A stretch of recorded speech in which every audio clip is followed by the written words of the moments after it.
দেন মোহর দেওয়া এটা কিন্তু নফল বিষয় না, এটা ফরজ, নামাজের মতো ফরজ। আজ যদিও অনেকে এরকম আদায় করতে চান না, যেটা যে ফরজ অনেকে জানেন তারপরও দিতে চান না। ফরজ কোনো বিষয় আপনি ইয়ারকি মারেন কোন কারণে। যাদের দেন মোহর বাকি আছে হাতে পায়ে ধরে বলছি দিয়ে দেবেন। যদি ফাঁকি দেওয়ার নিয়ত থাকে জেনাকারের কাতারে উঠবেন কিয়ামতে। এখানে বাকি আছে কার হাত তোলে তো দেখি, একজন। না না ঠিক আছে, এই স্টেজে যারা আছে সব মনে হয় দিয়ে দিচ্ছে আলহামদুলিল্লাহ। এত বড় বড় আল্লাহর ওলি যদি না দেয়, এখান থেকে কয়েকটা মাসলা আমি এনেছি। এই যে যারা বিয়ে 2টা 3টা 4টা করলেই অনেকে মন খারাপ করে, না ও চরিত্র খারাপ হয়ে গেছে। আরে বেটা, বিয়ে যারা বেশি করে তার চরিত্র ভালো। আমার রিমান্ডে, আমার আকিস গ্রুপে আমি চাকরি করতাম, ওনার ছেলে যেই কয়টা, আকিসের তো 3টা বউ, ওনার বড় ছেলে 4টা, প্রায়গুলোই 3টা 4টা 2টার নিচে মনে হয় নেই। কারণ তাদের যে সম্পদ, তারা করবে কি? বিয়ে করার জন্য কয়েক প্রকার মেয়েকে বেছে নেওয়ার নির্দেশ আছে। 1 নম্বরে অসহায়, 2 নম্বরে বিধবা, 3 নম্বরে স্বামী পরিত্যক্তা, তালাক প্রাপ্তা যারা। এরকম মহিলা অসহায় যারা সমাজের, আপনি যদি বিয়ে করেন একদিকে নবীর সুন্নাত আদায় হবে, 2 নম্বরে সমাজের ওই মানুষগুলো একটা পরিচয় পাবে।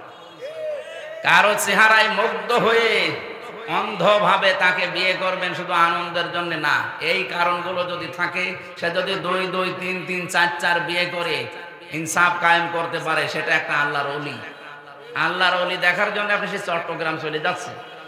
আল্লাহর ওলি তো ওইটা, যে লোকটা এই এই কাজগুলো করে।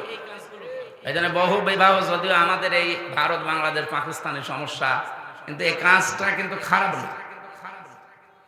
কি কথা বলেন না কেন? আপনারা করবেন তো? আমি তো বলছি, কিন্তু আমার তো সম্ভব না, আমাদের শরীর, আমার দ্বারা হবে না। যারা করেছেন মারহাবা, আলহামদুলিল্লাহ। হ্যাঁ, হযরত আদম আলাইহিস সালাম বলেছিলেন, আল্লাহ আমার কাছে দেন মোহর দেওয়ার মতো তো কিছু নেই। তিনি ওই সময়, আমি এটা তাফসিরে পেয়েছি, বিশ্বনবী মুহাম্মদুর রাসূলুল্লাহর নামে 10 বার তিনি দরুদ পড়েছিলেন। ওইটাই তার দেন মোহর ছিল। তারপরও দেওয়া লাগবে। আমার মনে হয় ওই শরীয়ত যদি এখন থাকতো, দেন মোহর হিসাবে 10 বার দরুদ না 100 বার পড়তাম না। যারা দেননি অবশ্যই দিয়ে দেবে, এটা তাদের হক, অধিকার। এটা যদি না দিয়ে, এই যে বরযাত্রী যায় যারা দেখি, বরযাত্রী কোথায় পেয়েছেন বলেন তো? এটা হিন্দুদের কালচার। মুসলমানের কালচার হচ্ছে ওলিমা। কি বলেন তো? আরো আসতে বলেন। অলিমা করতে হবে আমাদেরকে। যদিও আমার পর্যন্ত হয়নি, সামনের থেকে আমি চেষ্টা চালাবো, কারণ আমার ছেলে নেই, আমার সব মেয়ে। আমার তো অলিমা করলেই সবকিছু বেঁচে যাবে। কি কথা বোঝে? অলিমা ছেলের বাড়ি হয় না মেয়ের বাড়ি হয়? তাহলে আমার তো বাঁচা লাগবে নাকি? যদিও আমার শ্বশুর ধরা খেয়েছে, বেশি মানুষ নিয়ে, আমি 7 জন মানুষ নিয়ে গিয়েছিলাম, দেখ হয়ে গেছে। কিন্তু এখন থেকে না, আর বরযাত্রী নয়। কেউ বরযাত্রী দাওয়াত দিলে বলবেন আমি যাব না, আমার অলিমার দাওয়াত দেন, আমি আসি। কি কথা বলেন না কেন? এটা একটা জুলুম হয়ে যায় মেয়ের বা মেয়ের বাপের উপরে। 18 20 বছর 22 বছর এত কষ্ট করে একটা মেয়েকে লালন পালন করার পরে আপনার হাতে তুলে দিচ্ছে, এরপরও আবার তার কাছে 200 মানুষ খাওয়ানো লাগবে। মানে এই যে 20 বছর 25 বছর পর্যন্ত মেয়েটার পেছনে যে খরচ, তাকে লেখাপড়া করানো, খাওয়ানো, বলেন তো এর উপকার সারা জীবন তার বাবা মা একদিনও পাবে না? যত উপকার এখন থেকে সারা জীবন আপনি পাবেন। আপনার সন্তান সে পেটে নেবে, আপনার সন্তান লালন পালন করা, সেবা করা, যা করা সাংসারিক সব আপনার বউ করছে এই মেয়েটা। এত কিছু সারা জীবনের জন্য ফ্রি দেওয়ার পরেও ওকে দেখছে, তাই তো কত না। এরপরে আবার আপনাকে মানে 200 লোক খাওয়াতে হবে কোন কারণে? এই জন্য বরযাত্রীর সিস্টেম বাদ দেওয়া দরকার। যারা ছেলের বাবা আছেন এটা বাদ দেবেন তো? এই বেটা তো আওয়াজ পাওয়া যাচ্ছে না, তার মানে এটা চলবে না। এখন থেকে অলিমার সিস্টেম চালু হবে ইনশাআল্লাহ। কথা বলেন ইনশাআল্লাহ। খুশির শুকরিয়া আদায় করছি। বাবা বাবানা আনকা বিজরা আল্লাযী আনকাযা যাহরা। ১,৫০০ বছর আগে আয়াতটা নাযিল হওয়া। আল্লাহ তাআলা বলেন, হে নবী, আপনার পিঠ বাঁকা করে রেখেছিল একটা বিশাল বোঝা, আমি কি ওই বোঝা নামিয়ে দেইনি? তাফসীরের কিতাবে এই বোঝার নাম আইএমএ জাহিলিয়াতের বোঝা। ২০২৪ সালের ৫ই আগস্টে আমাদের পিঠের উপর থেকে আল্লাহ একটা বোঝা নামিয়ে দিয়েছেন, আও আমি জাহিলিয়াতের বোঝা। শব্দ দুইটাই প্রায় কাছাকাছি, আইএমএ আর আও আমি, দুইটার কাজকর্ম একই ছিল। কথা বলেন না কেন? আয়ামে জাহিলিয়াতের দায়িত্বে যারা ছিল, আবু জেহেল, উতবা, সাইবা, আবু লাহাব, এদের ১৪টা কর্মসূচি পেয়েছি আমি, ১৪টা কাজ করেছিল তারা।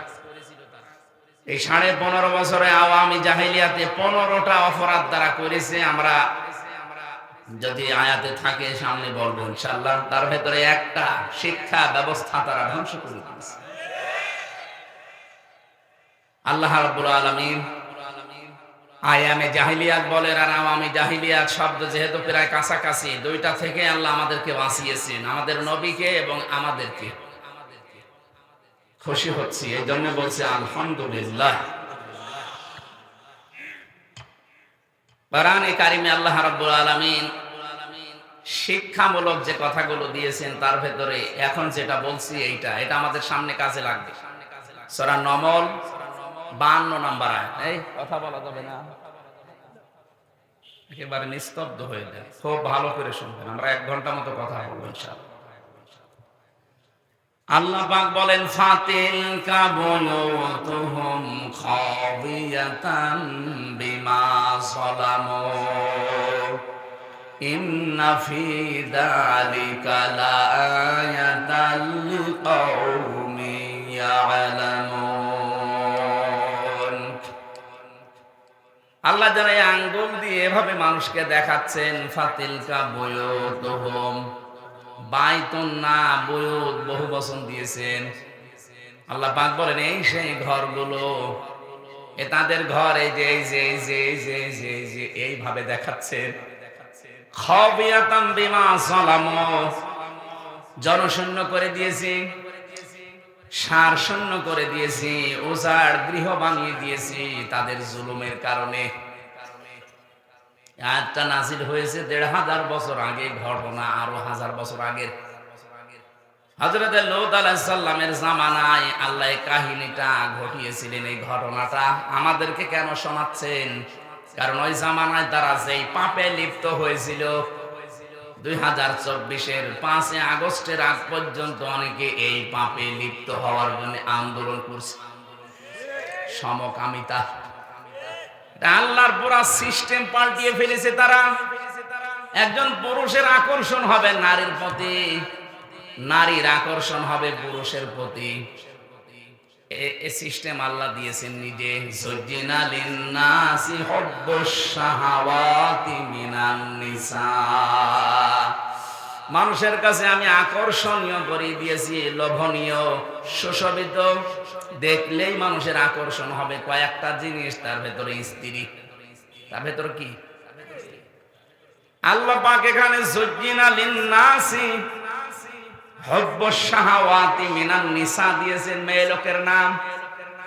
যাওজাতুন শব্দ দিলে আমরা বুঝতাম সরাসরি স্ত্রী লোকের নাম দিয়েছেন। নিসা মানে মেয়ে লোক, মেয়ে লোকের প্রতি আকর্ষণ তৈরি করেছেন কে? আর আসতে বলেন, এটা শুধু আজকের দিনে না, যেদিন বানিয়েছে আল্লাহ ওই দিন থেকেই। হাক্কানি তাফসীরে পেয়েছি আমি, হযরত আদম আলাইহিস সালাম ঘুম থেকে উঠে যখন দেখলেন বাম পাশে একটা সুন্দরী মেয়ে, হযরত হাওয়াকে আল্লাহ এত সুন্দর করে বানিয়েছিলেন, পৃথিবীর 4 জন সুন্দরী মহিলার ভেতর উনি একজন। এ কাটিং বলে বোঝানো যাবে না। ঐশ্বরিয়াকে দেখেছেন? কারা কারা দেখেছেন হাত তোলেন তো। না, আপনারা আল্লাহর ওলি মানুষ, সব দেখবেন কেন? না, দেখার দরকার নেই। এখন সবচাইতে বিশ্বে সুন্দরের তালিকায় যাদের নাম আছে, 1 নম্বরে যে মহিলার নাম পাওয়া যাচ্ছে, ইন্টারনেট ঘাঁটবেন, 1 নম্বরে বিশ্ব সুন্দরী, দুনিয়া না, 257টা রাষ্ট্রের ভেতরে চেহারার এই কাটিংটা সবচাইতে সুন্দর যার, ওই সমস্ত কাজ কারবার যারা করে, মানুষের চেহারা মাপ জব করে যারা এগুলো উপস্থাপন করে, তাদের বর্ণনা কি নাম বলেন তো দেখি? কেমন পড়াশোনা করে বল? হুজুর তো আসমানে থাকে, বলতে পারবেন না, আপনি তো পারবেন। কি নাম বললো? চেহারা হইল, আমার সাথে ছিল, আমার পাশের ছেলে ছিল, আদালতে আমি বহুবার দেখা হয়েছে। না, ওইটা না। রাশ্মিকা মান্দানা নাম শুনেছেন? চেহারার কাটিং এ এখন পৃথিবীতে 1 নাম্বারে। এই মহিলার দিকে একটু আল্লাহর নাম নিয়ে তাকাবো, দেখেন তো কি সুন্দর করে আল্লাহ তারে বানিয়েছে। এর চাইতে তাহলে শতগুণে সুন্দরী ছিল আমাদের আদি মাতা হযরতে হাওয়া আলাইহিস সালাম। কি বানিয়েছিলেন আল্লাহ তাকে। 2 নম্বরের নাম পেয়েছে হযরতে জুলাইখা, ইউসুফ নবীর স্ত্রী। 3 নম্বরে নাম পেয়েছে ইব্রাহিম নবীর বড় স্ত্রী হযরতে সাহারা রাদিয়াল্লাহু তাআলা আনহা সারা। 4 নম্বরে আমাদের নবী মুহাম্মদ রাসূলুল্লাহ ছোট মেয়ে হযরতে ফাতিমাতুজ জোহরা রাদিয়াল্লাহু তাআলা আনহা। এত সুন্দর করে মানুষকে আল্লাহ বানিয়েছিলেন, মেয়েদের ভেতরে 4 জনকে। সৌন্দর্য যদি প্রদর্শনের বিষয় হতো, এনারা বিশ্ব সুন্দরী হয়ে সারা দুনিয়ায় চেহারা দেখিয়ে বেড়াতে। অথচ এই বিশ্ব সুন্দরীর তালিকায় যাদের নাম পেলাম, হযরতে ফাতেমা জীবিত অবস্থায় তো আছে, মরণের আগেও স্বামীকে বলেছিলেন আমি মারা গেলে তাড়াতাড়ি করে আমারে কবরে দিয়ে দিও। বেশি মানুষ খবরও দেওয়ার দরকার নেই, মানুষ হয়তো কাপড়ের উপর দিয়ে আন্দাজ করতে পারে নবীর মেয়ে এরকম মোটা ছিল, এরকম পাতলা ছিল। নিজের চেহারাকে, নিজের পর্দাকে কত গুরুত্ব দিয়েছে তারা। আজ একটু চেহারা ভালো হলেই মানুষকে দেখান আপনি মানুষ। হযরতে আদম নবী হাওয়ার দিকে শুধু তাকালেন না, ধরতে গেলেন। আল্লাহ পাক বলেন তাকানো যাবে না, ধরাও যাবে না। হযরতে আদম আলাইহিস সালাম ওই দিনই বলেছিলেন আল্লাহ ধরাও যাবে, তাকানো যাবে, কোন কায়দা আছে বলেন? আল্লাহ পাক বলেন বিবাহ করা লাগবে। কি করা লাগবে বলেন? বলেন। উনি বলছেন আমি রাজি আছি বিয়ে করতে। আল্লাহ পাক বলেন শুধু বিয়ে করতে রাজি হলেই হবে না, বিয়ের আগে দেন মোহর দেওয়া লাগবে। না, আমার কাছে কিছু নেই।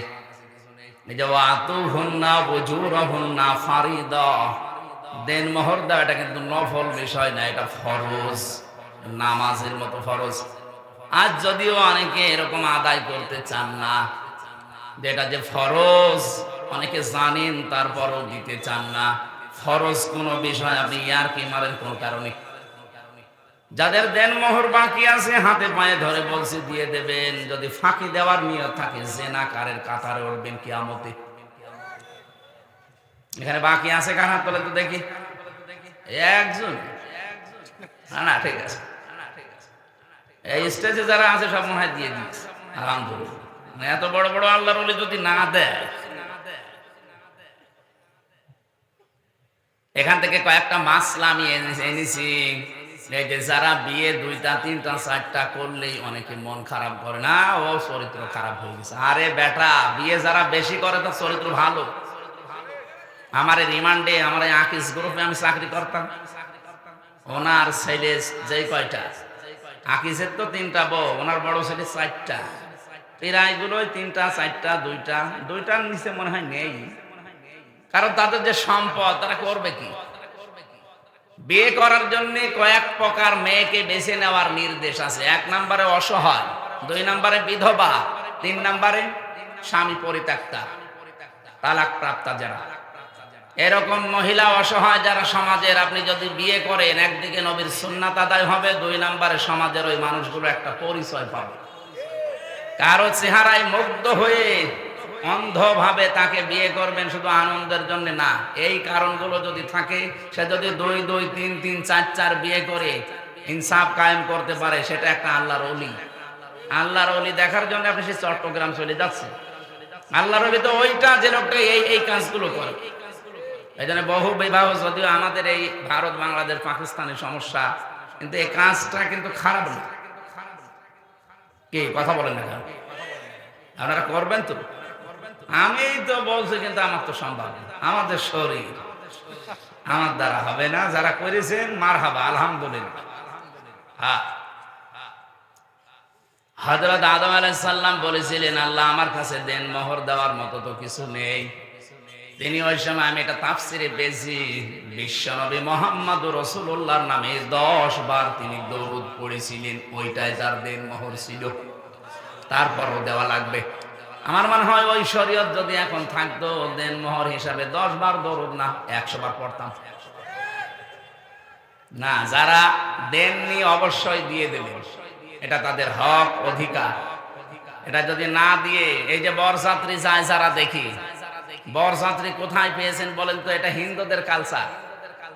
মুসলমানের কালচার হচ্ছে ওলিমা। কি বলেন তো? আরো আসতে বলেন। ওলিমা করতে হবে আমাদেরকে। যদিও আমার পর্যন্ত হয়নি, সামনের থেকে আমি চেষ্টা চালাবো, কারণ আমার ছেলে নেই, আমার সব মেয়ে। আমার তো ওলিমা করলেই সবকিছু বেঁচে যাবে। কি কথা বোঝে? অলিমা ছেলের বাড়ি হয় না মেয়ের বাড়ি হয়? তাহলে আমার তো বাঁচা লাগবে নাকি? যদিও আমার শ্বশুর ধরা খেয়েছে, বেশি মানুষ নিয়ে, আমি 7 জন মানুষ নিয়ে গিয়েছিলাম, দেখ হয়ে গেছে। কিন্তু এখন থেকে না, আর বরযাত্রী নয়। কেউ বরযাত্রী দাওয়াত দিলে বলবেন আমি যাব না, আমার অলিমার দাওয়াত দেন, আমি আসি। কি কথা বলেন না কেন?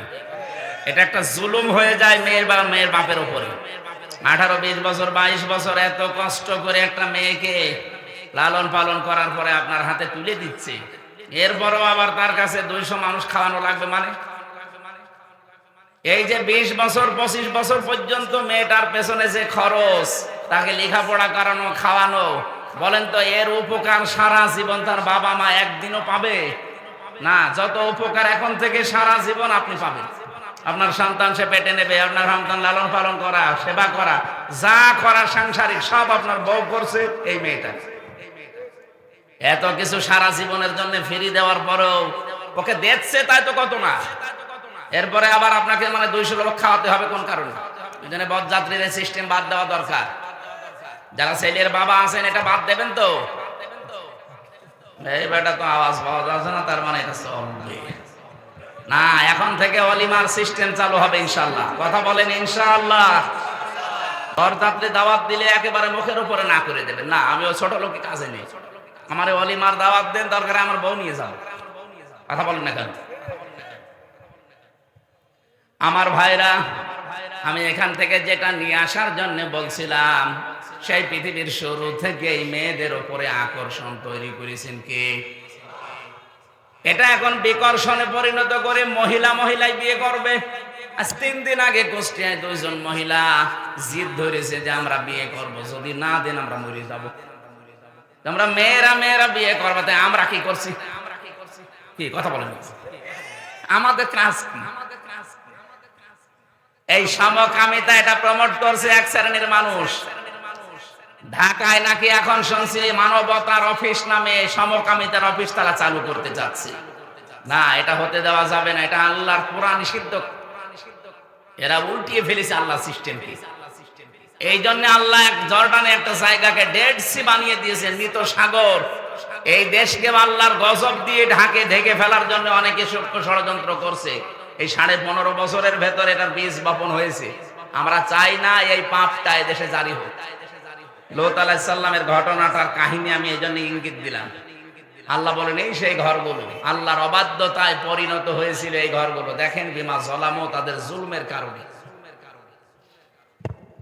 আল্লাহ রাব্বুল আলামিন এই খাবিয়াতান শব্দ আয়াতের মাঝে দেওয়ার পরে আমার মনে হয় এই আয়াতটা 2024 সালের 5 আগস্টের বিকাল 5টার আগে মনে হয় নাযিল আরেকবার হয়েছে। আল্লাহ ফাতিলকা বুয়ুতুহুম, তুমি একটু তাকাও না কেন এই সেই ঘরগুলো। ফানজুর কাইফা কানা আকিবাতু মাকরিহিম আন্না দাম্মারনাহুম ওয়া কওমাহুম আজমাইন। হ্যাঁ নবী, একটু নজর করেন না এই মকরবাজগুলো, এই দুর্বিসন্ধি ষড়যন্ত্র যারা করেছিল, এদের আচরণ, এদের পরিণাম আমি আল্লাহ কি করেছিলাম আপনি দেখেন। আন্না এর ফাইল সরাসরি আল্লাহ নিজে। দাম্মারনাহুম ওয়া কওমাহুম আজমাইন, তাদেরকে এবং তাদের জাতিকে, কওমকে আমি আল্লাহ সমূলে ধ্বংস করে দিয়েছিলাম, শিকড় পর্যন্ত তুলে ফেলেছি। এখান থেকে আমি যেটা পেয়েছি বাংলাদেশের সাথে, এই যে খাওয়াবিয়াতান শব্দটা দিয়ে, আল্লাহ বলেন ওদের জুলুমের কারণে ওদের বাড়ি ঘরগুলো পরিত্যক্ত হয়ে আছে, ওজাড় গৃহ বানিয়ে দিয়েছি, জনশূন্য করে দিয়েছি। এর বাস্তব প্রমাণ আমার কুষ্টিয়ার হানিফের বাড়ি। আপনাদের মোহনপুরে আল্লাহর ওলির খবর কি আমি জানি না? হ্যাঁ, আগস্টের 5 তারিখের পরে আমি সর্বোচ্চ 10 দিন বাইরে ছিলাম, সিঙ্গাপুর, মালয়েশিয়া দিয়ে। এর পরে তো এদেশের প্রায় থানায় আমি যাচ্ছি, যেখানে যাচ্ছি দেখছি জালেমদের বাড়ি ঘরে খাওয়াবিয়াতান আল্লাহ বানিয়ে দিয়েছে। এটা যদিও জনগণের হাতে, কিন্তু এর ফাইল আল্লাহ নিজে। আন্না দাম্মারনাহুম, আমি নিজে তাদেরকে ধ্বংস করেছি। এদের বাড়ি ঘর গুলো পরিত্যক্ত।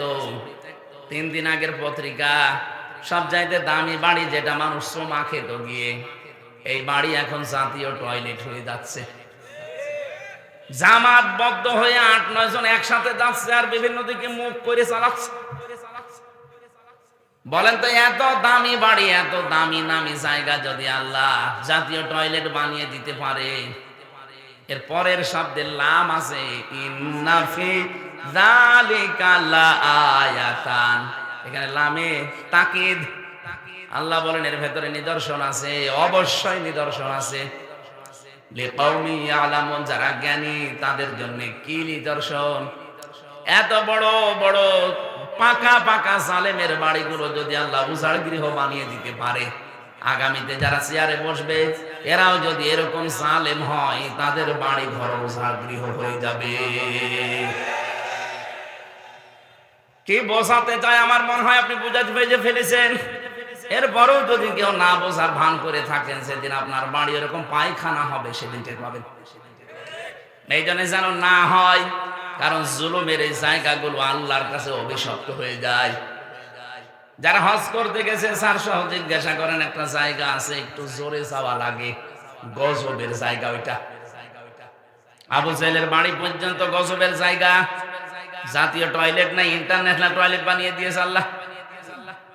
অথচ কি দামি জায়গা, বাদশার বাড়ি। এত দাপটওয়ালা বাদশাহ 14টা কাজ করেছিল আল্লাহ এবং রাসূলের বিরুদ্ধে। এই জন্য তার বাড়ি যদি আজ ইন্টারন্যাশনাল পায়খানা, কিয়ামত পর্যন্ত থাকবে।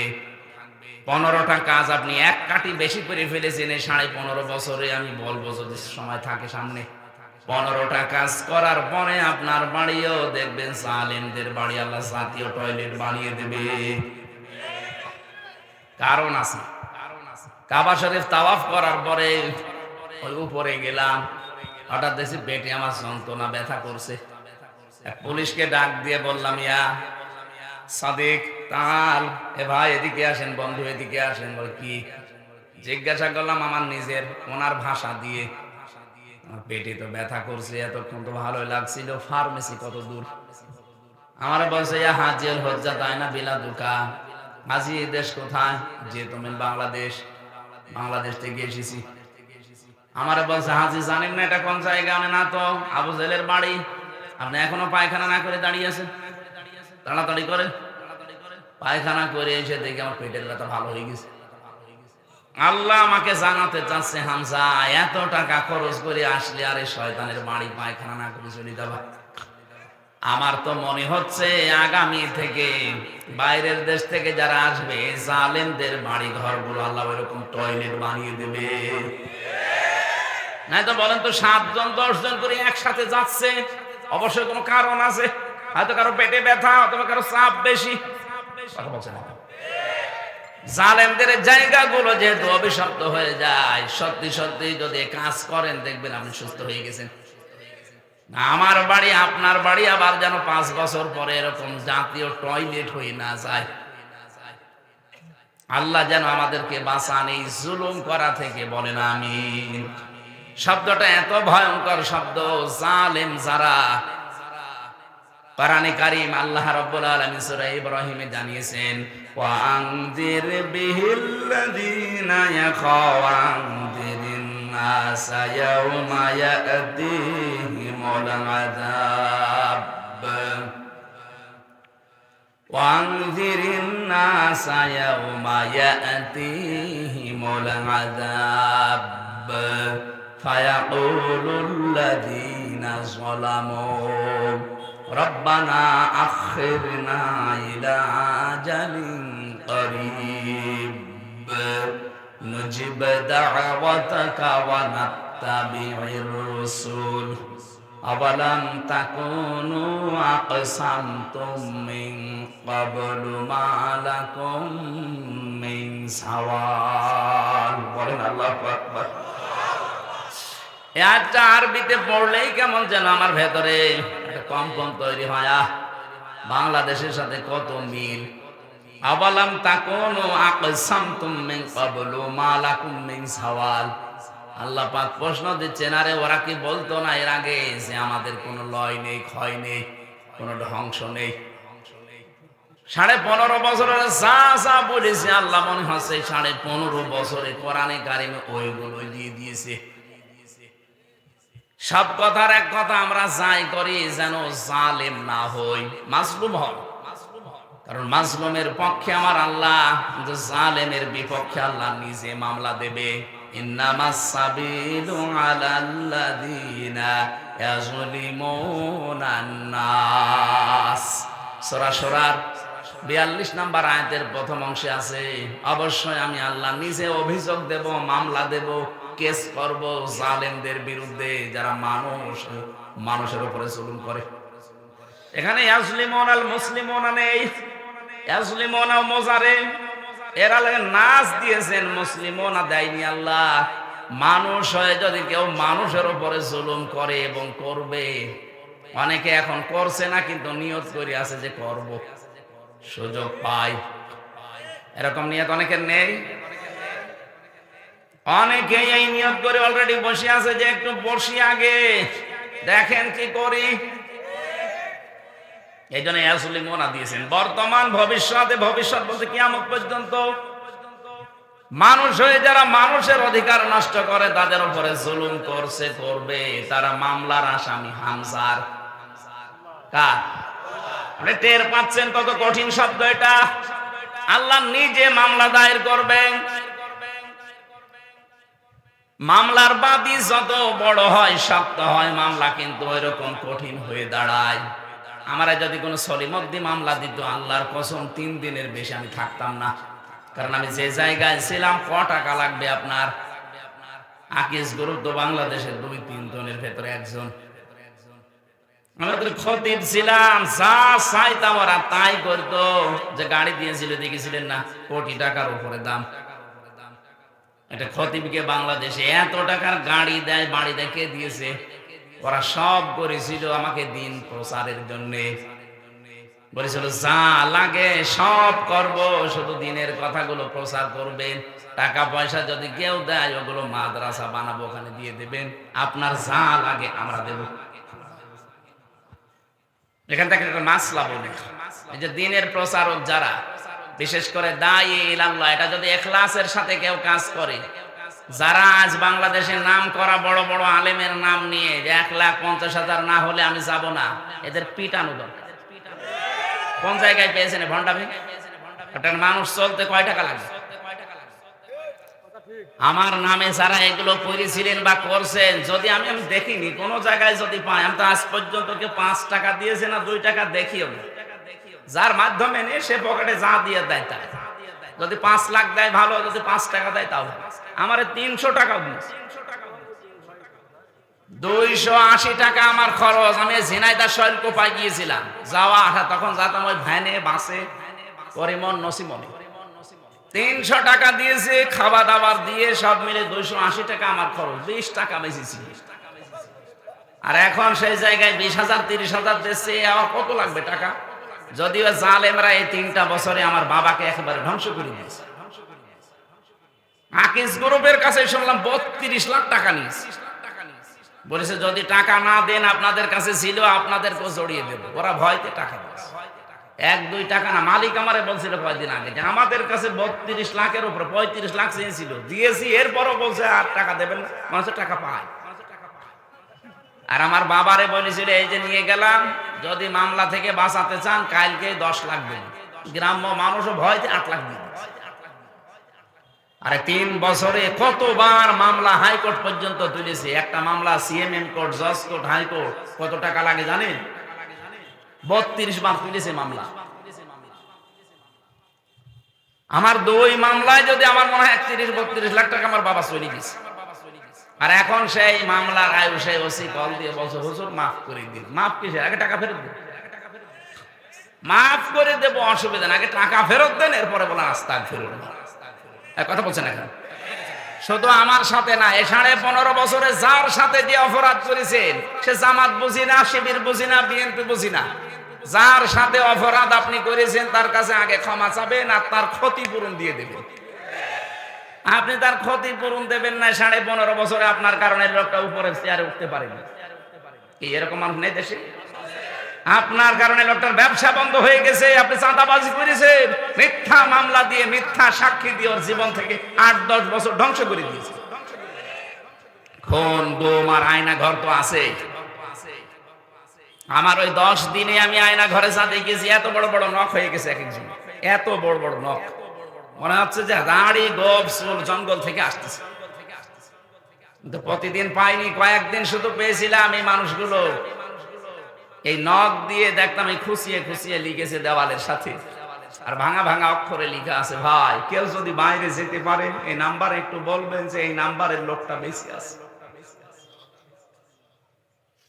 আর আপনি বলেন আমি কি করেছি যে আমার দেশ থেকে তাড়িয়ে দিল? আপনি তাড়িয়ে চলে গেছেন, বেঁচে গেছেন, যা করেছেন দেশের মানুষ জানে না। তাই আমি তো বের হয়েই বলতে চেয়েছিলাম, কিন্তু গোয়েন্দারা আমারে বলেছে না, কিচ্ছু বলা যাবে না, যদি বলেন আবার নিয়ে আসবেন। এখন তো আর নেই। এই কয়েকদিন আগে গোয়েন্দা বিভাগের প্রধান যিনি দায়িত্বে পেয়েছে, উনি আমারে বলছিলেন মাহফিল যেখানে হবে বাংলাদেশের 56,000 বর্গ মাইলে কারো অনুমতি নেওয়া লাগবে না। কিসের অনুমতি নেওয়া লাগবে? যেখানে সেই ফোর্সে কথা বলা দরকার কোরআন থেকে বলবেন, কিন্তু 2টা কথা কমিটিকে বলবেন, তারা যেন মেয়েদের আলাদা জায়গা এবং পর্যাপ্ত ওদের টয়লেটের যে ব্যবস্থা আছে ওইগুলো করে দেয়, পর্দাটা ঠিক রাখে। আর ছেলেদের যে জায়গাগুলো এখানে আলোর ব্যবস্থা করতে বলবেন। বাকি কোরআনের কথা বলতে কোনো বাধা নেই। যদি কেউ কিছু বলে শুধু আমারে তার নাম ঠিকানা দেবেন, ওর ঠ্যাং ভেঙে ফেলবেন। আমি বললাম যে স্যার আপনি এতদিন ছিলেন কোথায়? বলছে না, আমিও বৈষম্যের শিকার, আমি এতদিন দায়িত্ব পাইনি, আমি কিছুদিন আগে পেয়েছি। আমি মুসলমান, যেভাবে করা লাগে মুসলিম একজন দায়িত্ব আমি ওইভাবে পালন করবো। আপনি চালাবেন কোরআনের কথা। এই জন্য এখন দেখছে আর কেউ বাধা দিচ্ছে। অনুমতির তো প্রশ্নই আসে না, কিসের অনুমতি লাগবে? এই পাশের থানা মোহনপুরের যে দায়িত্ব ছিল, মোহনপুর পবা মিলে, ওনার কাছে অনুমতি নেবেন। ওকে মুসলমান, কি নাম যেন ছিল, আইন উদ্দিন। কিসের আইন? বেআইনি কাজ করে 15.5 বছর ছিল, নাম আমার আইন উদ্দিন দিয়েছে।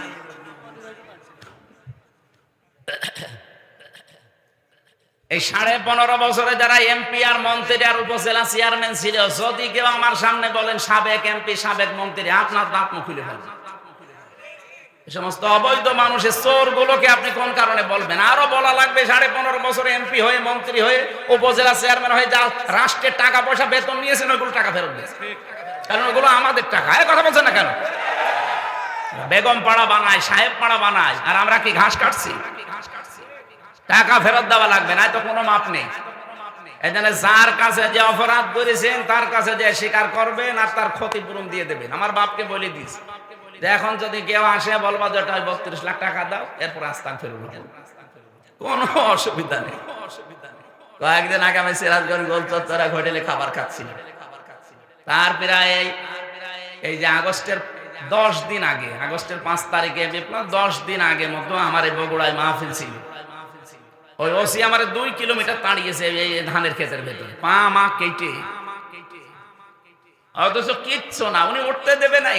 আর জনগণ আমারে তুলবে, এই জন্য আমার একা পেয়েছে আমার আর ওই আব্দুল বাড়ি রশিদ, 2জনেই সে এমন দৌড়, জীবনে আমি এরকম দৌড়াইনি। 2 কিলোমিটার মাঠের ভেতরে, এই গ্রাম থেকে ওই গ্রাম, শেষ পর্যন্ত সে রাত 11:30-12টা পর্যন্ত পালিয়ে পালিয়ে কোথায় কোথায় ছিলাম। যাক, ওইভাবে কয়েকদিন কেটে গেল। আগস্টের 5 তারিখের পরে ওই লোকটার বিভাগীয় মামলা হয়েছে, ওর ওসিগিরি শেষ, এখন ওরা বদলি করে দিয়েছে কক্সবাজার। সেদিন এসেছিল, এসে বলছে হুজুর আমার মাফ করে দেন। কে আপনি? বলছে আমি সে আবুল কালাম আজাদ, ওসি বগুড়া। না আপনার তো খুঁজছি। কি? বলছে মাফ করো না। মাফ করবো? ওই দিন যে গাড়ি আটক করে টাকা নিয়েছিলেন, ওই মারি ভাইয়ের কাছে 1 লাখ টাকা ফেরত। বলছে টাকা আনি না। কিসের মাফ চাইতে আসেন? আগে টাকা দেবেন, এরপরে না। শুধু আমি একা না, এদেশের যত মানুষকে এভাবে নাসিহাল করা হয়েছে, কেউ মাফ নেই। আগে টাকা ফেরত দেন, ক্ষতিপূরণ দেন, এরপরে আপনি আস্তাগফিরুল্লাহ পড়েন। জালেমদের বিরুদ্ধে মামলা এই জন্য আমির হামজার না, সরাসরি কে দেবে? আমার মামলা যেহেতু বাদী ছিল, সরাসরি ওই যে পালিয়েছে উনি, তাছাড়া সাধারণ মানুষ হলে আমার আটকে রাখতে পারতো না। এই জন্য আমার লাল দাগ মেরে দিয়েছে মামুনুল হক আমির হামজা। যতবার তুলি আইনের কোনো বাধা নেই, কিন্তু না হবে না।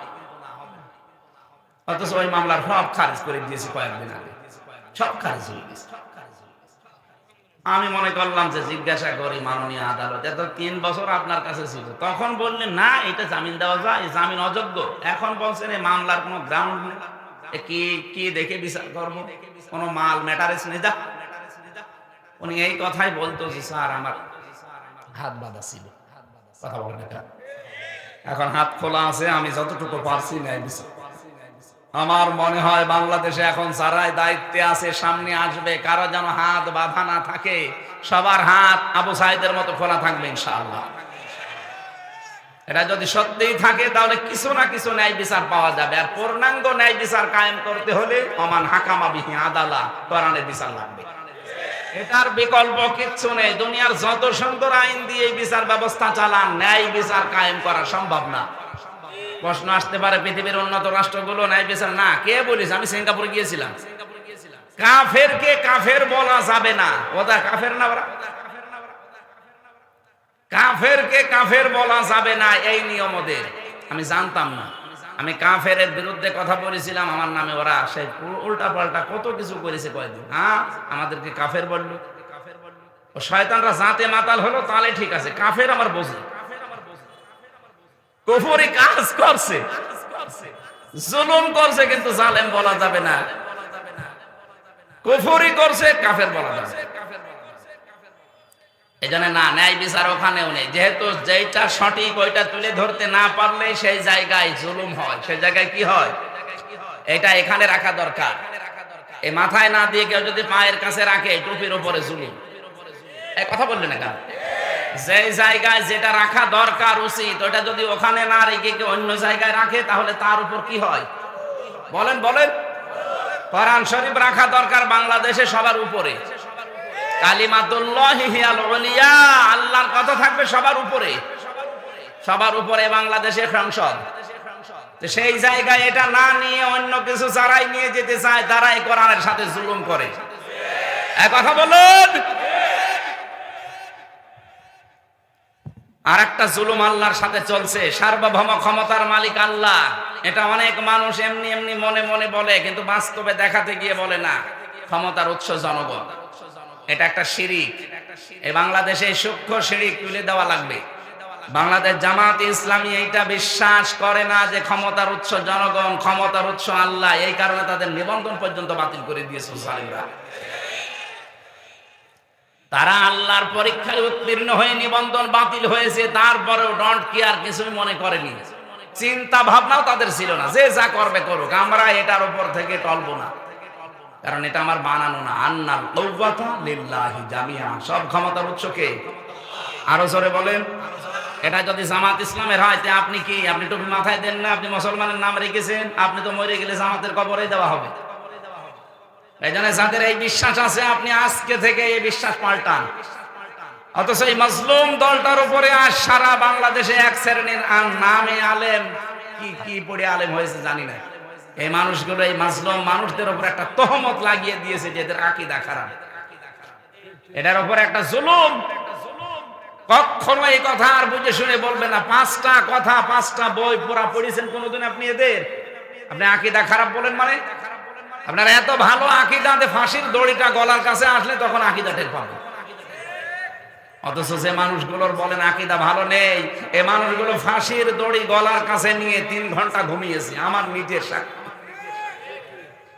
শহীদ মীর কাশেম আলী 3 ঘন্টা পরে যার ফাঁসি, কারারক্ষীকে বলছে ভাই আমি 2 ঘন্টা ঘুমালাম, তুমি 1 ঘন্টা আগে আমার ডেকে দিও। অথচ তার দড়ি ফাঁসির গলার কাছে। তার ছেলেটা গুম হয়ে আছে ব্যারিস্টার আরমান, তার বউ ওই সময় আইসিইউতে ছিল। এরকম কঠিন পরিস্থিতিতে যার 3 ঘন্টার 2 ঘন্টা ঘুমিয়ে কাটাতে পারে, আপনি পারবেন? বলতে যত সহজ মনে হচ্ছে, আমি তো নিজে প্র্যাকটিক্যাল, তাও পারবো না। তার ইমানটা কোন পর্যায়ে ছিল? আর আন্দাজে আকীদা খারাপ, ইমান ঠিক নেই, ভণ্ডামি করার জায়গা পান না। কখনো এই কথা জেনে শুনে বলবেন না আকীদা ভালো নেই। আকীদা কি? আকীদার বই পড়েছেন আপনি? আকীদা খারাপ হলে এই মানুষটাকে পেতেন আপনি? একটা ফাজিল মাদ্রাসার অধ্যক্ষ উপাধ্যক্ষ খেলা করে পর্যন্ত গিয়েছে না? হাজার হাজার আলেম এই দেশে, এই মানুষগুলো আকীদা ভালো না। আপনার আকীদা ভালো না থাকলে ওরা কি ডাল খেয়ে আলেম হয়েছে? উল্টা পাল্টা কথা বলবেন না। যে মানুষগুলো লোকের খেয়ে, নিজের বাবার টাকা পয়সা হালাল খেয়ে যদি ওই পর্যায়ে যেত তাহলে এই ফতোয়া দিত না। উল্টা পাল্টা জিনিস খেয়ে এই পর্যন্ত চায়, ওর ভেতর থেকে তো ওই কথাই আসবে। আমি আপনাকে ছোট করার জন্য বলছি না, আপনার অনেক কাজ অনেক অবদান আমরা স্বীকার করি। তালিমের যে জায়গাগুলো আছে এগুলোতে আমার যাওয়া সম্ভব না, কিন্তু অর্থনৈতিক বিষয়, রাজনৈতিক বিষয়, রাষ্ট্র পরিচালনার যে বিষয়, এই ক্ষেত্রে বাংলাদেশ জামাত ইসলামী ইসলাম ছাত্র শিবিরের আল্লাহর ওলি। চায়না পয়সা যদি দেখাতে পারেন যে চরিত্রের ভেতরে আছে দুর্নীতি, আল্লাহর কসম আমি ওদের এক্ষুনি গালি দেবো। বলেন, চায়না দেখাতে পারবেন না। আপনি আল্লাহর ওলি দেখতে এসে কোথায় চলে যাচ্ছেন? সিলেটে। কিসের আল্লাহর ওলি দেখতে যান?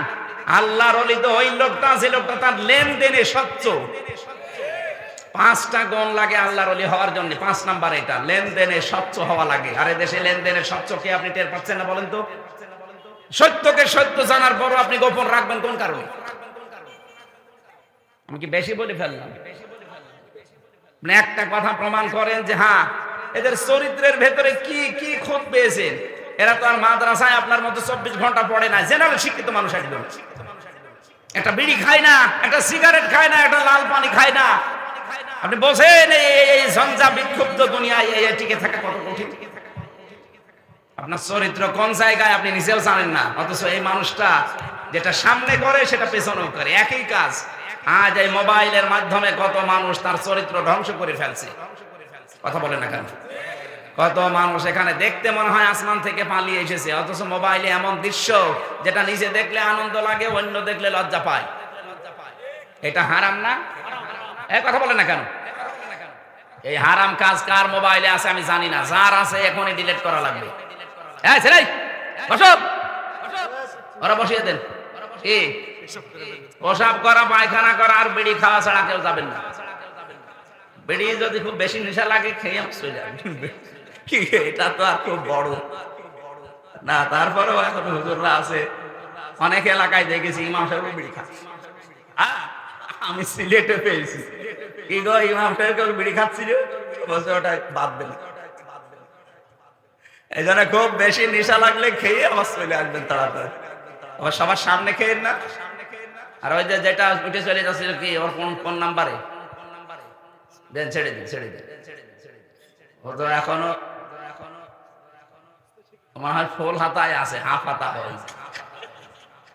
জেলখানার মধ্যে দেবদুলাল ছিল জেলা, যখনই আসতো সব চিল্লে তো ফুল হাতা আসতেছে। ফুল হাতা মানে মুসলমানে দেয়নি, ওইটা তো মনে হয় এরকম, দেন ছেড়ে দিন। আমরা যেটা বলতে চাচ্ছিলাম, আমরা অর্থনৈতিক বিষয়ে এই কঠিন পরিস্থিতি যারা চরিত্র লেনদেন স্বচ্ছ রাখতে পারে, টিকিয়ে রাখতে পারে, কত রকমের কঠিন অবস্থা আপনি টের পাচ্ছেন না। ঝঞ্ঝা বিক্ষুব্ধ পৃথিবী, গণার জন্য মানুষ পাগল হয়ে যাচ্ছে। আমরা আমাদের মোবাইলটা একটু চেক করে নিজের ইমানকে প্রশ্ন করেন তো, আপনার আকীদা ঠিক আছে কিনা বলেন। আপনি যে প্রকাশ্য এবং গণা গোপনে করে যাচ্ছেন, কেউ টের পাচ্ছেন না। যারা গোপনে গোনা করে তাদের চেহারার উজ্জ্বলতা আল্লাহ নষ্ট করে দেয়। আমি এখানে একটা একটা চেহারা দেখে বলতে পারবো ওর মোবাইলে কি আছে। দাঁড় করান সামনে 10টা লাইন করেন, আমি সব বলে দিতে পারবো। এমন কোন দৃশ্য যদি থাকে যেটা নিজে দেখলে আনন্দ পান, অন্য কেউ দেখলে লজ্জা লাগে, এক্ষুনি ডিলিট করা লাগবে, এক্ষুনি, সে যেই হোক। করেন, তাড়াতাড়ি করেন, ডিলিট করেন তাড়াতাড়ি, তারপরে ওয়াজ করব। ডিলিট করবেন কিনা বলেন, হাত তোলেন তো কারা কারা করবেন। কি আছে মোবাইলে দেখে, হাত তুলে বসে আছেন মুরব্বী মানুষ, দাঁড়িয়ালা মানুষ, নাউজুবিল্লাহ। না, গান আছে, ভালো গান রাখবেন, ইসলামিক গান যেগুলো এগুলো রাখবেন, পরিমনের গান আবার রাখবেন না। আমার ভাইরা, কোরআনে কারিমের যেই কথায় পর্যন্ত তুলে আনার জন্য বলেছিলাম, আল্লাহ পাক লা টান দিয়েছেন, ইন্না ফি যালিকা লায়াতাল লিকাউমিন ইয়ালামুন। এই কথাগুলো বলছে, ওজার গৃহগুলো তোমাদেরকে দেখালাম, জনশূন্য করে দিয়েছি, জালেমদের বাড়ি। কেন? ভেতরে শিক্ষা আছে। জ্ঞানী মানুষ যদি হয়ে থাকো, সামনে যদি কোনোদিন ক্ষমতার চেয়ার পাও, কখনো এই কাজ করবা না যেন তোমার বাড়িওয়ালা এরকম করে দেয়। আল্লাহ আমাদেরকে যেন নিজ হাতে বাঁচান, বলেন আমিন। আমরা একটা গ্রাম সম্পর্কে আয়াত পড়েছি, একটা গ্রামের উদাহরণ আল্লাহ উপমা দিচ্ছেন, দৃষ্টান্ত দিচ্ছেন। সূরা নমল 112 নম্বর আয়াত, খুব খেয়াল করে শুনবেন। আল্লাহ রাব্বুল আলামিন বলেন, দারাবাল্লাহু মাসালান ক্বরিয়াতান কানাত আমিনাতান মুতমাইন্না। প্রত্যেকটি শব্দ থেকে আমরা শিক্ষা বের করব। এইদিকে তাকান। আল্লাহ বলেন, আমি দৃষ্টান্ত দিয়েছি একটা গ্রামের। তাফসিরে মুফাসসিরে গ্রাম সম্পর্কে তথ্য দেওয়ার যে আমি পড়ে দেখি, সেটা মক্কা নগরীকে তারা মিন করেছে, যে মক্কা নগরী এটা কানাতা আমিনাতান মুতমাইন্নাতান। দুইটা বিষয় আল্লাহ বলেন সেখানে ছিল। 1 নম্বরে নিরাপত্তা, 2 নম্বরে প্রশান্তি। এই শহরকে আমি আল্লাহ নিরাপত্তা এবং প্রশান্তি দিয়ে ভরে দিয়েছিলাম। ইয়াতিহা রিজকুহা রাগাদাম মিন কুল্লি মাকান। বিভিন্ন দিক থেকে রিজিক আসতো স্বাচ্ছন্দ্যে। তাদের যা প্রয়োজন ছিল রিজিক গুলো বিভিন্ন লাইন দিয়ে, ইয়ামেনের নাম আছে, সিরিয়ার নাম আছে, কাতারের নাম আছে, আশপাশের রাষ্ট্র থেকে আসতো। আল্লাহ পাক বলেন, ফাকাফারাতে বিআনউমিল্লাহ। এই যে কতগুলো নিয়ামতের কথা বললাম, একটা আমানা নিরাপত্তা, 2 নম্বরে মুতমাইন্না প্রশান্তি, নির্মল একটা পরিবেশ, 3 নম্বরে বিভিন্ন জায়গা থেকে রিজিক এসে তাদেরকে স্বাচ্ছন্দ্যে চলাফেরা করার গ্যারান্টি। কিন্তু এই মানুষগুলো যখন আল্লাহর নিয়ামতের সাথে কুফরি করা আরম্ভ করেছে, কুফরের ধরনগুলো আমি যে 15টা বলেছিলাম, বলবো ইনশাআল্লাহ, ওই জামানায় 14টা ছিল। ফাকাফারাত বিআনউমিল্লাহ। আল্লাহর এই নিয়ামতকে যারা কুফরিতে পরিণত করেছে, কুফরি করেছে আল্লাহর নিয়ামতের সাথে, ফাযাকাল্লাহ। এখানে ফাইল আল্লাহ নিছে। আল্লাহ পাক বলেন, আমি তখন তাদেরকে মজা চাকালাম, স্বাদ গ্রহণ করালাম, লিবাসাল জুই ওয়াল খাউফি, শাস্তি হিসাবে 2টা পোশাক পরিয়ে দিলাম, একটা ক্ষুধার, 2 নম্বরে ভয়ের, বিমা কানু ইয়াসনাউন, কারণ তারা এই কাজগুলো করেছিল। এবার আসেন তো আমরা দেখি আল্লাহ আমাদের কি বোঝাতে চাচ্ছেন এই আয়াত দিয়ে। রব্বুল আলামিন বলেন, পৃথিবী থেকে যে যে গুনাহ করে এই গুনাহগুলো উপরে চলে যায়। তাফসিরে তাবারির ভেতরে দেখেছি, বিশ্ব নবী যখন যাচ্ছিলেন জিবরাইলের সাথে মেরাজে, তখন দেখলেন কালো কালো কি যেন উঠতেছে উপরে, আর পিপিলিকার মতো কালো কালো কি যেন নামতেছে। নবীজি দেখেই জিজ্ঞাসা করলেন, ইয়া আখি জিবরাইল, এই যে এগুলো কি? ফেরেশতা জিবরাইল বলেছে, হে নবী, আপনার উম্মতের ভেতরে এই দুনিয়াতে যে সেই গুনাহগুলো করে, ওই গুনাহগুলো কালো কালো হয়ে উঠতেছে, আর কালো কালো পিপিলিকার মতো এগুলো কি? নবীজি বললেন, এইগুলো ওরা যে গুনাহ করেছে, এই গুনার শাস্তি হিসাবে আমার আল্লাহ এগুলো দুনিয়ায় পাঠিয়ে দিচ্ছে।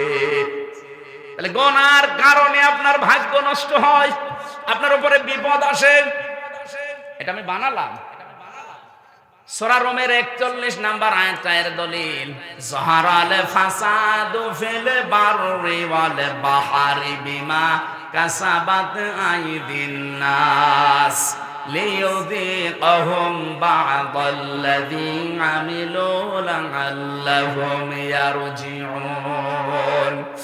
জলস্থলে যে বিপদ আপদ মুসিবত গুলো দেখতে পাও, একটাও আমি আল্লাহ নিজের ইচ্ছায় পাঠাই না, সব তোমাদের হাতের কামাই। যা করো ওইটাই উপরে চলে যায়, ওখান থেকে শাস্তি হিসাবে আমি আল্লাহ পাঠাই। কেন পাঠাই জানো? লিইউযীকাহুম, তোমাদেরকে আমি স্বাদ চাকাতে চাই। লিইউযীকাহুম বা'দাল্লাযী আমিলু, কিছু আমলের কিছু কাজের স্বাদ আমি চাকাতে চাই। আমি চাইলা আল্লাহুম ইয়ারজিউন, তোমরা ফিরে আসবে। কিন্তু আমি আল্লাহর এই আশাটা পূরণ হয় না দেখি তোমরা আরো উল্টা বুঝে এ অপরাধ চালাতেই থাকো। এই জন্য জনপদের লোক, এই যে কারিয়া মানে জনপদ, গ্রাম। ওয়ালাউ আন্না আহলাল কুরা আমানু ওয়াত্তাকাউ লাফাতাহনা আলাইহিম বারাকাতিম মিনাস সামাই ওয়াল আরদ। এই পৃথিবীতে জনপদের লোকেরা, গ্রামের লোকেরা যদি ঈমান আনে আল্লাহর প্রতি, ঈমানের দাবি অনুযায়ী যদি তাকওয়া অবলম্বন করে, ভয় নীতি এগুলো করে, আমি আল্লাহ লাফাতাহানা সুপারলেটিভ ডিগ্রি দিয়ে বলছেন গ্যারান্টি দিলাম। গ্যারান্টি কার? লাফাতাহানা, আমি নিজে খুলে দেব বারাকাত। বহু বচন দিয়েছেন, একটা দুইটা না, বারাকাতিন মিনাস সামাই ওয়াল আরদ, আকাশ আর জমিনে যত বরকতের দরজা সব খুলে দেব। এই খুলে দেওয়ার জন্য ফেরেশতা লাগবে না, আমি আল্লাহ নিজের কুদরত দিয়ে খুলে দেব। সুবহানাল্লাহ বলতে পারেন না? এবার আসেন তো আমরা কি পাঠাচ্ছি আর আল্লাহ আমাদের জন্য কি পাঠান। আমিনাতান মুতমাইন্নাতান, এক নম্বরে ওই গ্রাম যেটা কাবা শরীফ মক্কা শরীফের নাম আছে, এ প্রথম নাম্বারে তার নিদর্শন ছিল, সেটা ছিল নিরাপত্তায় বেষ্টিত। সূরা আলে ইমরানের 93 নম্বর আয়াতের মাঝের অংশে আল্লাহ এই তথ্যটা দিয়েছেন, ওয়ামান দাখালাহু কানা আমিনা।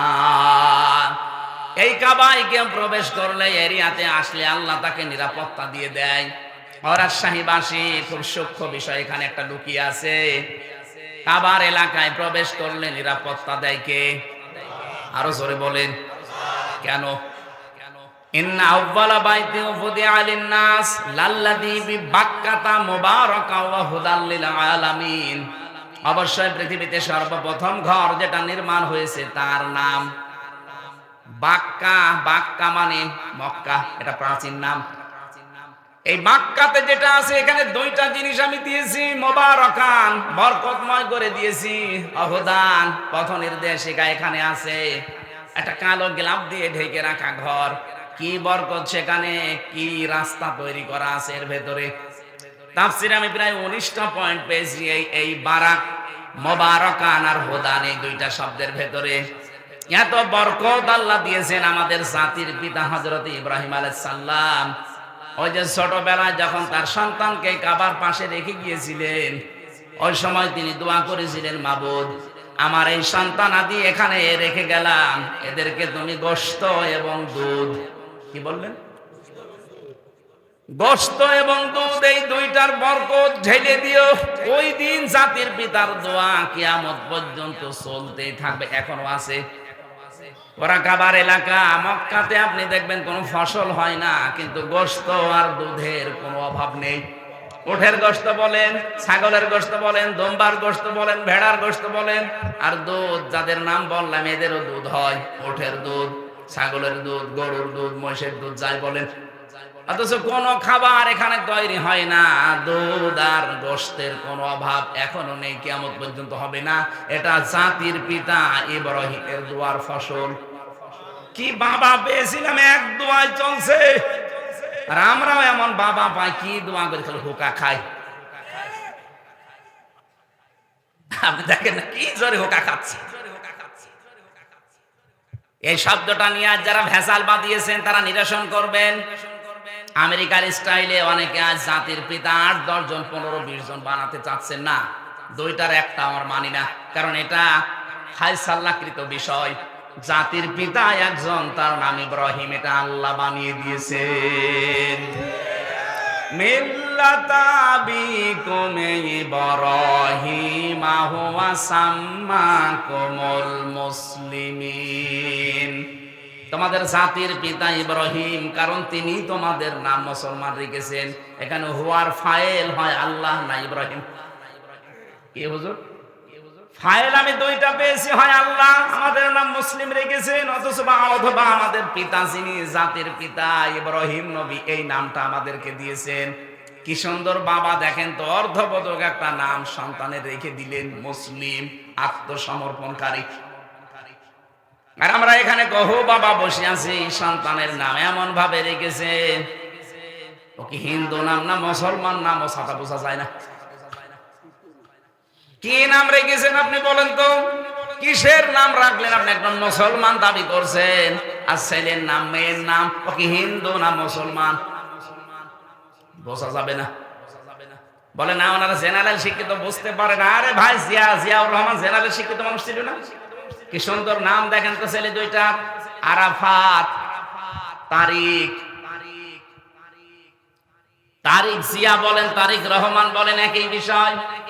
আরাফাত রহমান, আরাফাত জিয়া যাই বলেন, কি সুন্দর অর্থবোধক নাম। জেনারেল শিক্ষিত মানুষ নাম রাখলো কি করে? আর আপনি বলেন আমি জেনারেল শিক্ষিত, কে রাখবো? পুতুল না জয়, আমি টের পাইনি। টের পাননি মানে হয়ে যদি এরকম অর্থবোধক নাম রাখতে পারে, রহমানের রাস্তা, তারিক রহমান।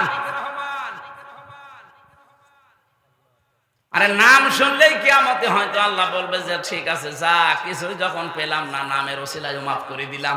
আর আপনার নামই যদি দেখে হরে, এই জন্য আমাদের পিতা হিসাবে কিন্তু 11টা দায়িত্ব পালন করা দরকার। যারা বাবা হয়েছেন, প্রথম নাম্বারে সন্তানের নাম রাখবেন অর্থবোধক একটা নাম। কিয়ামতে আল্লাহ যখন একেবারে মাফ করার কিছুই আর পাবে না, তখন নামের দিকে হয়তো মনোনিবেশ করবে।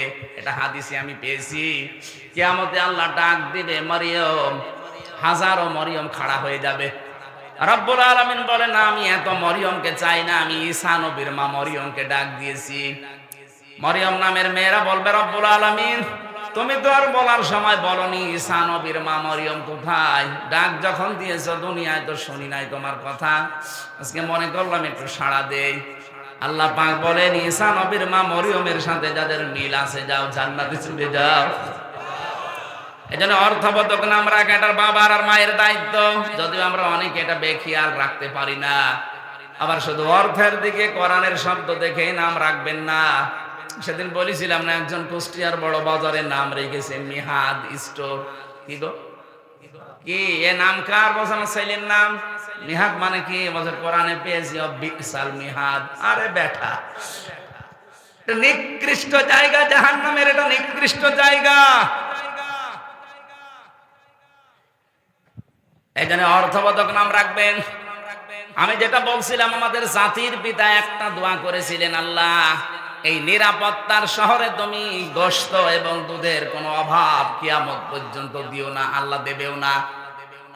এই জায়গাটা যে এমন নিরাপদ, অথচ এর এরিয়ার বাইরে আপনি যাবেন, সেখানে ডাকাতি আছে, সেখানে ছিনতাই আছে, চুরি আছে, কিন্তু কাবার চত্বরের ভেতরে কোনো ছিনতাই নেই, নিরাপদ। বাবার হত্যাকারীকে দেখার পরও মানুষ ছেড়ে দিতে বলে না, এই জায়গায় কিছু করা যাবে না। আল্লাহ বলেন, আমান দাখালাহু কানা আমিনা। পুরা জায়গাটা আমি নিরাপত্তা চাদর দিয়ে ঢেকে রাখলাম। বাংলাদেশ তো আর কাবা শরীফ না, কি এটা কি কাবা শরীফ?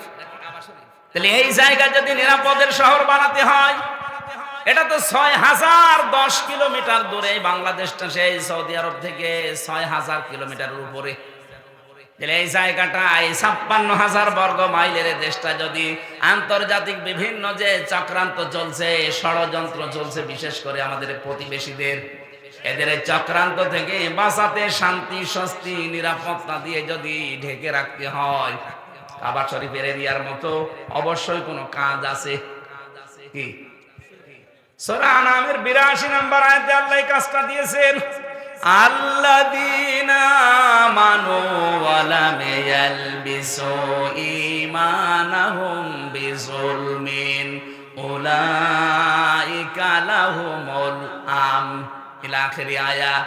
আল্লাহ পাক বলেন যারা ঈমান আনবে জনপদের আর ঈমানের সাথে জুলুমকে মিশ্রণ করবে না। এখানে জুলুম মানে শিরিক। জুলুম মানে কি বলেন বলেন? যারা ঈমানের সাথে শিরিককে মেশাবে না, উলাইকা লাহুমুল আমন, এরাই আমানার হকদার। এখানে নিরাপত্তা, আমান মানে হক, নিরাপত্তার হকদার এরাই আমি আল্লাহর পক্ষ থেকে। 56,000 বর্গ মাইলকে যদি নিরাপত্তা চাদর দিয়ে ঢেকে রাখতে হয় সে যে কোনো শত্রু থেকে, অবশ্যই দেশে শিরিক মুক্ত দেশ গড়া লাগবে। অথচ 15.5 বছরের শিরিকের কারখানা তৈরি করেছিল। প্রতিষ্ঠান থেকে শুরু করে এমন কোন জায়গা ছিল না যেখানে শিরিক নেই। মোড়ে মোড়ে মূর্তি তৈরি করার মাধ্যমেও শিরিক। কথা বলেন না কেন? এত টাকা বাজেট করে করে খরচগুলো করেছিলেন, কি হলো? একটা দিনও তো যায়নি। কুষ্টিয়ার 5 রাস্তার মোড়ে যেটা বানিয়েছিল ছাতা এত শক্ত যে ভাঙা যাচ্ছিল না, শেষ পর্যন্ত ক্রেন নিয়ে এসে ভেঙেছে দেখো দিয়ে। কি শক্ত, টেকে না। এখন ওই জায়গায় শহীদ চত্বর নাম দিয়েছে, কারণ 14 জন এক জায়গায় মারা গেছে ওই জায়গাটায়, আর 2 জন মারা গেছে বাড়িতে যাওয়ার পথে। এই 16 জন, এই জন্য ওই চত্বরটার নাম এখন আর বাবা চত্বর নেই, নাম দিয়েছে এখন শহীদ চত্বর। আল্লাহর 99টা নাম চারিদিকে খোদাই করে করে লিখে সাইনবোর্ড টাঙিয়ে দেওয়া হচ্ছে যে এটা শহীদ চত্বর। কিয়ামত পর্যন্ত হয়তো এইটা থাকবে না, কিন্তু পরিবর্তন হয়ে গেলে আগামী প্রজন্ম আবার আল্লাহর নামগুলো লিখে দেবে। কথা বলে না কেন?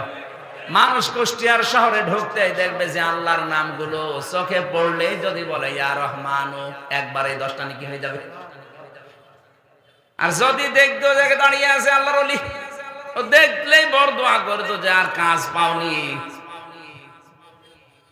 এই জন্য আমাদের এই দেশকে যদি শান্তি, আমরা নিরাপত্তার চাদরে ঢেকতে চাই, শিরিক মুক্ত এই দেশ গঠন করা লাগবে। যারাই কাজ করছেন শিরিক মুক্ত হওয়ার জন্য কাজ করেন। আমি তো একটা বললাম, জনগণ ক্ষমতার উৎস না। যারা বিশ্বাস করেন তারা শিরিক করছেন, আর শিরিক যারা করে তারা মুশরিক। কথা বলেন না কেন? যারা এই বিশ্বাস করে ক্ষমতার উৎসকে বলেন, তারা একেবারে সব কিছু ছেড়ে দিয়ে কাজ চালান। এইটাই যেন বাংলাদেশে কায়েম করতে পারি যে ক্ষমতার উৎস জনগণ নয়, ক্ষমতার উৎস আমার আল্লাহ। ডাইরেক্ট ইনডাইরেক্ট মিলে 903 জায়গায় আয়াতটা আল্লাহ দিয়েছেন, লিল্লাহি মুলকুস সামাওয়াতি ওয়াল আরদ কুলিল্লাহুম্মা মালিকাল মুলকি তুতিল মুলকা মান তাশা। ডাইরেক্ট এত আয়াত থাকার পরও এদেশের মুসলমানরা কেন এটা মানতে চায় না আমি বুঝি না। আরে ভাই, কোরআনের চোখ আমি লাগিয়ে দেখতে পাচ্ছি আপনি মুশরিক। আপনি মারা গেলে আপনার জাহান্নামী স্থান হবে, জান্নাত হারাম হবে। কি করবেন? নামাজ পড়ে রোজা রেখে বাঁচাতে চায়, আপনি না বাঁচিয়ে দৌড় দিচ্ছেন জাহান্নামের দিকে। ফিরে আসেন। পৃথিবী যেহেতু 100 বছর পরে এখানে আমরা কেউ থাকবো না, সব চলে যাব মাটির নিচে। নতুন মানুষ এখানে আসবে। শিরিক করেন, বেদাত করেন, কুফরি করেন, যার জন্য যা করে সম্পদ অবৈধ রেখে যাচ্ছেন, ভুল করছেন আপনি। আমার এই ছোট্ট গানে বলে ভুল করছি আমরা, কারণ এখান থেকে যদি 200 বছর পরে ইসমাইল সাহেব আবার এই জায়গায় ফিরে আসে, এই বেলঘরিয়া মাদ্রাসায় এসে যদি বলে মাদ্রাসার আমি ভাইস প্রিন্সিপাল ছিলাম, এই ভবন আমি বানিয়েছি, এই বাড়িটা আমার বাড়ি, আমার মনে হয় 200 বছর পরে যারা এখানে পড়বে, এই বাড়িতে যারা থাকবে, তারা ওনারে ঢুকতেও দেবেন। বলে কিসের ইসমাইল আপনি? আপনার যদি থাকার জায়গা না থাকে ওই মসজিদের বারান্দায় রাত থেকে চলে যান। অথচ ওই লোকটা এখানকার মালিক ছিল। কথা বলছি না, এই বাড়িটা বানাতে সে বৈধ অবৈধ দেখেনি। বাবা শাহজালাল সব হালাল বলে কামাই করেছে। অথচ তার পরবর্তী 3 প্রজন্ম, তার ছেলের ছেলের ছেলের ছেলে, মাত্র 3 প্রজন্ম পরে ওনারা চিনবে না। এই তো দুনিয়া। এইটার জন্য যেন আমাদের বিশাল আখিরাত আমরা নষ্ট করে না ফেলি। বলেন আমিন। এরকম পাগল দুনিয়ায় কেউ আছে? না মানে আমরাই তো, না মানে বলছে না। বোনের জমি ফাঁকি দিয়ে, ভাইয়ের জমি ফাঁকি দিয়ে আপনি পাগলামি করছেন, ওই জমি আপনাকে জাহান্নামে নেওয়ার জন্য কাল হয়ে দাঁড়াবে। বলেন নাউজুবিল্লাহ। এজন্য জ্ঞান থাকতে কারো মালের দিকে হাত বাড়াবেন না। রব্বুল আলামিন বলেন রিজিকের জন্য এগুলো করো তো, ইয়াতিহা রাগাদাম মিন কুল্লি মাকান।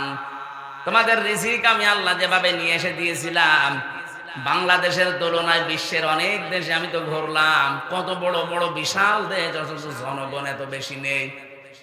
আমেরিকা বাংলাদেশের চাইতে 59 ডবল বড়। 59টা বাংলাদেশ পাশাপাশি রাখলে যত বড় হবে, একটা দেশ অত বড়। কয়েকদিন আগে আমি মালয়েশিয়া ছিলাম, ওইটা বাংলাদেশের চাইতে 8 ডবল বড়। সৌদি আরব বাংলাদেশের চাইতে 14 ডবল বড়। আর আমাদের দাদাদের দেশ হচ্ছে 29 ডবল বড়। এই তুলনায় বাংলাদেশে 18 কোটি মানুষ। এখন আমরা 18 কোটি মানুষের মাত্র 56,000 বর্গ মাইল। অথচ রিজিক কে দিচ্ছে বলেন তো? আরো জোরে বলেন। রিজিকের ভয় আমরা অনেকে সন্তান আজ হত্যা করে ফেলছি, বেবিদেরকে, বাচ্চাদেরকে মেরে ফেলছি না, এটা কাফেরদের স্বভাব। ওয়ালা তাকতুলু আওলাদাকুম মিন ইমলাক নাহনু নারযুকুকুম ওয়া ইয়্যাহুম। জনপদের লোক আমরা যারা আছি, সত্যি যদি ঈমান আর তাকওয়ার উপরে টিকে থাকতে পারি, রিস্কের কোনো অভাব হবে না। কারণ আমাদের রিজিক আর আমাদের বেবিদের রিজিক কে দেয়? আরো জোরে বলেন। আমেরিকার একটা পদ্ধতি আমরা অনেকে অবলম্বন করে এই কুফরিতে নিমজ্জিত হয়ে শেষ পর্যন্ত আল্লাহর বিরুদ্ধে অবস্থান নিয়েছি। চেন্ময় কৃষ্ণ নাকি যেন নাম ধরা পড়েছে, ওর বক্তব্য দেখেছেন কিছুদিন আগে। ও বলেছিল বাংলাদেশে আমরা সংখ্যালঘু, এজন্য আমাদের জন্ম নিয়ন্ত্রণ লাগবে না, আমরা সন্তান বাড়াবো যেন মুসলমানদের চাইতে আমি বেশি হয়ে যায়। আরে ভাই, এটা 96 ভাগ মুসলমান, কত ভাগ? আর আপনারা 4 ভাগও না, কারণ এখানে বৌদ্ধ আছে, খ্রিস্টান আছে, ইহুদি আছে এবং আপনারা আছেন, সব মিলে খুব বেশি হলো দেখবেন 2.5 ভাগ, আর আমরা 96 ভাগ। আমাদের সমানে আসতে কম পক্ষে কিয়ামত হয়ে যাবে। কয়টা জন্মাবেন? আমরা কি বসে আছি? এই জন্য আল্লাহর উপরে যাদের বিশ্বাস, রিজিক আসবে। আল্লাহর এই অবাধ্য কাজটা আমরা যেন না করি, বেবিদেরকে, বাচ্চাদেরকে, বাবুদেরকে যেন আমরা ধ্বংস করি না ফেলি। আল্লাহ পাক বলেন,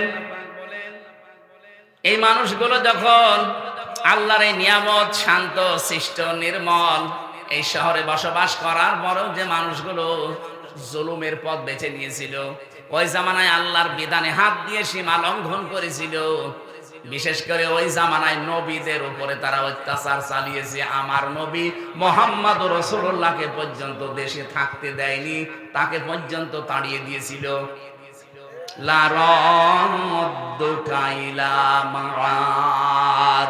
আল্লাহ গ্যারান্টি দিয়েছেন, হে নবী, যেখান থেকে চলে যাচ্ছেন আবার এই জায়গায় আমি আল্লাহ আপনাকে ফিরিয়ে নিয়ে আসবো। এই আয়াতের তাফসীর আমি 2টা তথ্য পেয়েছি। পৃথিবীর ময়দানে যারা কোরআনে কারিমের সাথে সম্পৃক্ত থাকার কারণে দেশে থাকতে পারে না, ওরা যদি হিজরত করে, আল্লাহ পাক ওদেরকে অবশ্যই আবার ফিরিয়ে নিয়ে আসবেন সম্মানের সাথে। যেমন মাওলানা আবুল কালাম আজাদ, এই কথা বলছেন এখন।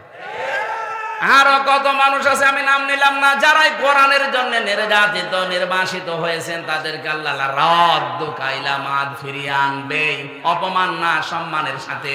আর যারা কোরআনের সাথে বিয়াদবি করে দেশ ত্যাগ করবে, নির্বাচিত হবে, নির্বাসিত হবে, এই মানুষগুলোকে ফিরিয়ে নিয়ে আনার কোনো গ্যারান্টি আমার আল্লাহ দেয়নি।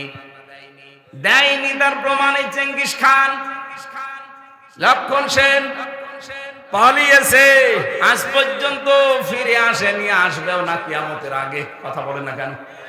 কোরআনের বিরুদ্ধে অবস্থান নিয়ে যারা নির্বাসিত হবে, এদেরকে আল্লাহ ফিরিয়ে নিয়ে আনার গ্যারান্টি দেয়নি। এজন্য 15.5 বছরে আমরা অনেকেই নির্বাসিত ছিলাম বিভিন্ন কায়দায়, কিন্তু আল্লাহ আমাদেরকে বাঁচিয়েছেন। ওয়াজাইনাল্লাযীনা আমানু ওয়া কানু ইয়াত্তাকুন। বলেন, আল্লাহ নিজে বলছেন, ওয়াজাইনাল্লাযীনা আমানু, যারা ঈমান এনেছে আমি আল্লাহ নিজে তাদেরকে রক্ষা করেছি। সুবহানাল্লাহ বলতে পারেন না?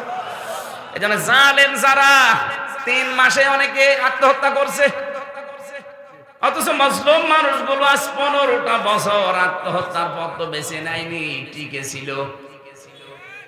কিয়ামত পর্যন্ত যদি মুসলিমদের উপরে কেউ জালেম করে থাকে, আল্লাহ নিজে তাদেরকে দাঁড় করিয়ে রাখবে। ওয়াং জাইনার ফাইল আল্লাহ নিজে। এইজন্য আমরা সাবধান হব। কুফরের মাধ্যমে নবীর এখন নেই, নবীদের ওয়ারিসরা আছে, তাদের সাথে আপনি মাজায় দড়ি দিয়ে আদালতে টানতেন। এই যে আমার মাজায় দড়ি দিয়েছিল, শুধু দড়ি দিয়ে, হাতে হ্যান্ডকাপ দিয়ে, পায়ে দিয়েছে ডান্ডা বেড়ি। মাওলানা রফিকুল ইসলাম খানের মতো একটা মুরব্বী মানুষ আমার মাঝে মাঝে বলতো, হামজা দেখো আমি একটা মুরব্বী মানুষ, আর আমার মাজায় দিয়েছে দড়ি, আমার পায়ের সাথে ডান্ডা বেড়ি দিয়েছে। তাও 1 পায়ে দিলে হয়, 2 পায়ে ডান্ডা বেড়ি দিয়ে আবার মাজায় দড়ি, হাতে হ্যান্ডকাপ দিয়ে টেনে নিয়ে যাচ্ছে, মানুষের গরু নিয়ে যাচ্ছে। মানে একটা আলেম মানুষ না? এক কথা বলছেন এখানে।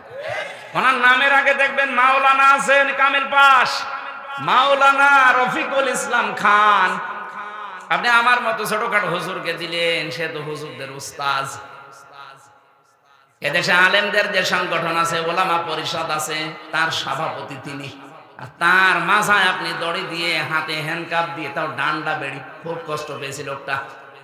কাশিমপুর থেকে আদালত পর্যন্ত 3.5-4 ঘন্টা সময় লাগে। এত সময় ওনার বেঁধে নিয়ে আসা লাগবে কেন? উনি পালিয়ে যাচ্ছে। আলেমদের উপরে জুলুম করার কারণে আল্লাহ পাক বলেন, ফাআযাকাল্লাহ লিবাসাল জুই ওয়াল খাউফ। 2টা শাস্তি নাজিল করব তাদের মজা চাকানোর জন্য। 1 নম্বরে তাদের ক্ষুধা দুর্ভিক্ষ দেব। তাকান এখন ওদের ক্ষুধা আছে না নেই?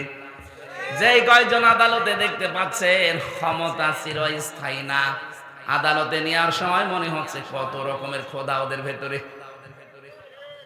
2 নম্বরে ভয়, চেহারার ভেতরে ভয়ের ছাপ আল্লাহ তৈরি করে দিয়েছে। বিমা কানু ইয়াসনাউন, কারণ তারা এতদিন এই কাজ কারবার করেছিল। আল্লাহ আমাদেরকে যেন এই আয়াতের যে মূল শিক্ষা, আল্লাহর অবাধ্যতা করে জো এবং খাওফ, এই 2টা যেন চাপিয়ে না দেয়। যদি একবার দুর্ভিক্ষে পড়ে যায়, আমরা কিন্তু একবারে গণহারে মরব। সামনে যারা আসবেন তারা যেন বিশেষ করে আল্লাহওয়ালা যারা নবীদের ওয়ারিস, তাদের সাথে বেয়াদবি করবেন না। আপনি নিজের কপালে নিজে আগুন লাগাবেন। আল্লাহ আমাদেরকে বাস্তবে আয়াতটা প্র্যাকটিক্যাল লাইফে যেন সেট করে দেন, বলেন আমিন। এখানে কি লিখলেন? ও, যারা দাঁড়িয়ে আছেন আপনারা টাকা দেননি? হ্যাঁ, আপনার 2টা টাকা হলেও কোরআনের প্রচারে থাকা লাগবে। আরে ভাই, টাকা যদি কোরআনের পেছনে না ব্যয় হয় তো কোনে ব্যয় করবেন আপনি?